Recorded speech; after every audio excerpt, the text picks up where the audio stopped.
Hello. Omandi shie. Michiechi obibia. Yo appear near my freeman ye.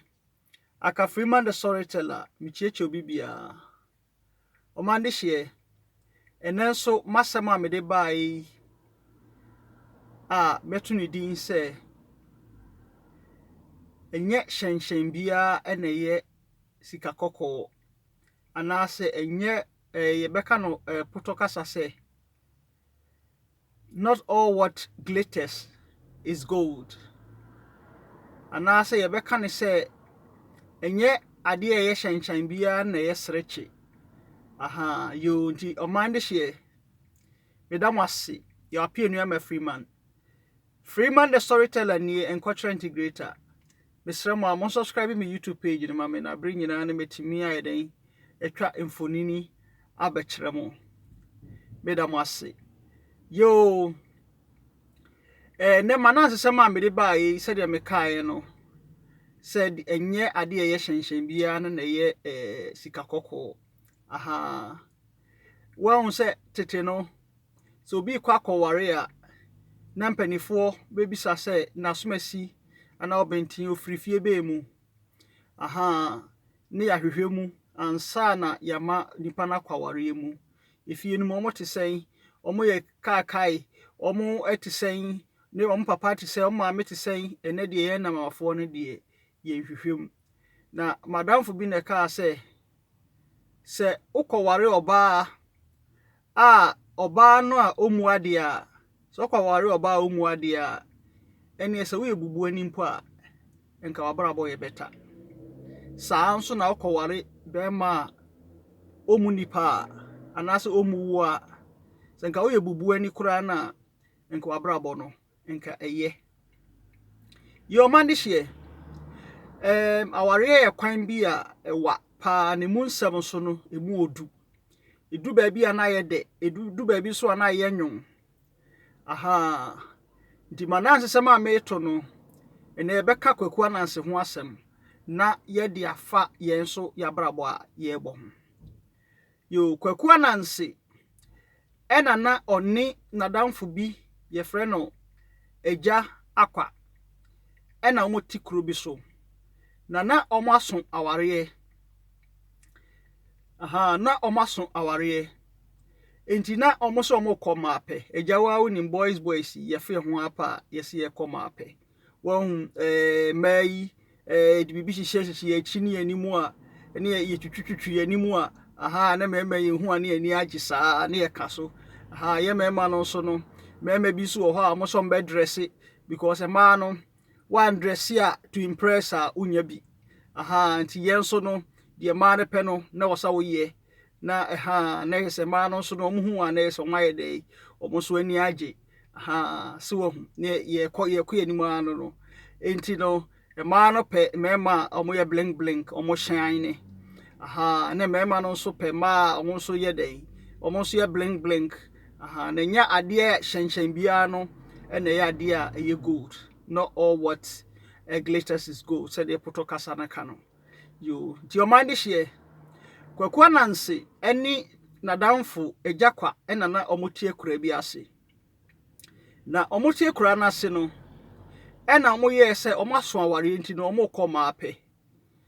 ndi omo kɔhwehwe oba na kwaku Ananse so de munyim se da bia uyusu na adwen ti nadamfo no ye obi a owo ahobrase so obi wa ho brase a osa wonimdie osa yeden osa wote mama nipa wo enioma nso bebre obono homodin so ema no nso pe be ma obono homodin na ebi mu nso pe be ma so bi wo ha okoware a onhwe nipa na komam se wo hwe obi dress na de ware a aware no saa na beko no aha na fe no why disappointed nti nipa o ware o so hwe akoma mu nti kwaku Ananse nadamfo no eye ejakwa no na oyeden oyobi a owo ahobrase a osanso ewo nimdie bebre nti kwaku Ananse ni nadamfo no ekoma ape no omuduru ba bi na sabi kwaku Ananse nadamfo ejakwa no ni yem kaa no enti de yam car no na wo se oye den okoba bi so nti okoba bi so no ba bi so na ebi mo amunim no toilet ha nti okoba bi so no na kwaku nso kwaku Anansesem so de da bia no odidi na adwene ho ena kwaku Anansesem ka kire na danfo ne se yo se wo hu se opese okoba bi so no ebia na obewie no na eyi no ba bi so ayane so na wo no na ebia bon hu ene wo ntoma mu ne ade nti ne sa ade a onioma no fama me na me mfa nkuta ma wo na uwia na waba beje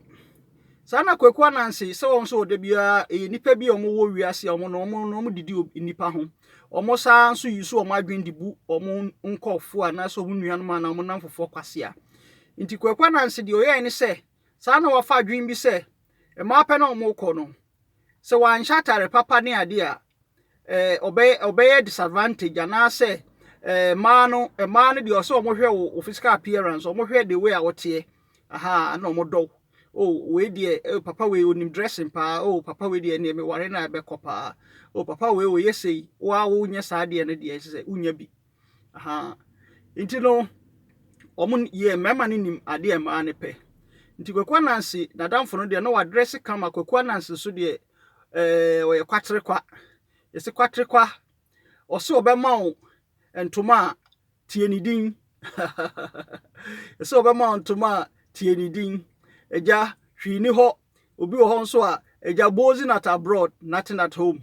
oni hwe enso obaye hyerepe na ode enya oba no ekire no oba no ebehu se saa na bibie ni kotre yamu a na afi no oba no wehu se atija no wehu se afi na afi ebufu aba na disappointment aba na afi ntokwa aba na esa ware na nyade yen dai ebegina aware enso ne kwan wa pa enti no kwaku Anansesem adamfo no dress ye pa no na kwaku so de eja o shete se adokodon bi te se me media mi hye bi aha onye obi asa so ena o eden kwaku Anansesem de na adwen bi ti ne se onwro no ho no mfa ma no mfa nkuta na onko yane so no mra enti okọ yane so no ena kwaku Anansesem fa plan se saade a obehye na damfo no ntare ni nyina se de omkọ ma pe na ema no behu se ya ono na o eden oye nipa titiru pa ena kwaku Anansesem ehye ntare no na oye bibia kama na odamfo no ekọ yane so wie ya oye so oba no obehu ya na kwaku ahye den wahye eyi ne ntare ni nyina no se na de no wahye me ntare nyina yi kwaku se wo so betimi afa medie no okache kwaku Anansesem o de bi menye saa e so de me nioma ma me o si de bi wo so betimi ahye me medie no oba kwaku Anansesem nche na kwaku Anansesem opin na chi oba ne nche na opin na chi e na o se e de plan so nie e de na wo ne me kọ no oye ya kwaku Anansesem amfa de nioma na ama no e na o hye kwaku Anansesem de no e na omkọ nti omkọ manimu ana omkọ to e ma mienu bi na omo ye ntafo so nti atapani no ehu no omo no na ono so omo nso ani ji omo ma no so aye ready se omo nso no ene obeware ya ye nso ebeware mu ena atapani no ohwe ya na se kwaku Anansesem no ena oye obi a wabo no watch wa dress kama nti ofise ono na sika woni nsem se ma no bebiri saa na omo ye se wa obi a sika woni nsem nko ade eno na omo kwe but on pe obi a one ne bebere na oni na adi da bia no bebiri no pe de abin wo ha ebi mo se de sika kakra odo kakra enya sa na Ghana fo mo ka no you but o se unya obi a woni ni mienu mo be sam oni mu mfifire na mo abobra nti kwaku Anansesem na damfo no fe ne se kwaku Anansesem fa atapani no fa no se we de oye bema pa se wa dress kama abem se bibi wo nsem nti saa atapani no ode ye say physical appearance ode the way a ohu no na oye den ode friend say ode fa no won say Ghana kura no ukọ ba bi a ye hwe watare a wo hye ansa na ya den ye se ye hwe kuru anim na ya manamo so wo wabom nso na kire wado nti no ohwe no ho no na ye say kwaku Anansesem na oyi ni petitru eno ye de ofa no nti ofa no wie ye no ena ni nua atakakra no so se se pani wafa we dia wadamfo yi onhye wo hwe na onhye da nya yi bia de enso na agya meden me fa ne saa na takakra no so fa ne saa na we no mo ware wie na omo ye bibia wie kyese omo ani age ina wo se obia de ne yire ekọ efie yo kwakwa na nse call ya o ne yire kwa afi omo ko mu nuda oba nse na ofie ne wahi umbehwe a ekrobi a friend saying edan mienu pesi ho apata dan mienu si ho ho na o si yo yadu aha ne mefie in fact atakakra no atapeni no hwe no na ese nani nheda wa ye disappointed pa ofri se kwekwa na nse ne ye ni petitru bi a chese wo hwe ne physical appearance na o ni petitru bi a aha nti ohwe eno ena ode pe no ena kakra no so de odo so okunu okoye no hu se papa no ye obi a obo no homode ofie bebre ka bebre ofie na ni age eni ade oni ni chese ono so ani age pa atakakra no na ni age papa yi nti ewoma na chese atapeni no ohwe a aware wei no wa ye disappointed pa chese de omu bedie kura no na edin so on se ma no so de heduru ba bi na se de omu bedi na edin na se oba no ohwehwe ba bi edi tiri akowo so ohun